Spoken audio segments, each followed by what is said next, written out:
একটা প্রজাপতি তার পাখা ঝাপটালো ব্রাজিলের জঙ্গলে, আর সেই ছোট্ট শব্দটায় বা এই ছোট্ট হাওয়াটায় কয়েক সপ্তাহ পরে টেক্সাসে একটা ভয়ঙ্কর টর্নেডোর জন্ম দিল। সামান্য একটা ঘটনা এত বড় প্রভাব কি করে ফেলতে পারে?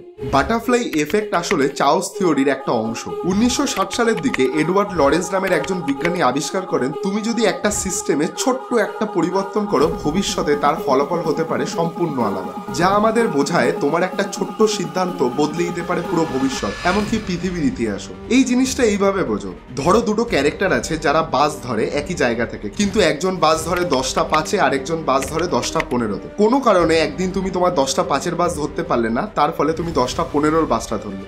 এর ফলে এটা হতে পারে তুমি সেই ক্যারেক্টারটার সাথে দেখা হলো, কোনো না কোনো ভাবে কোনো না কোনো ইনফরমেশন পাস অন হলো, আর সেই ইনফরমেশন থেকে তোমার লাইফে বা কিছুতে একটা বড় চেঞ্জ এলো। অর্থাৎ এটাই বোঝায় যে আমাদের এই পুরো ইউনিভার্স হয়তো একটা র্যান্ডমনেসের ওপর চলছে।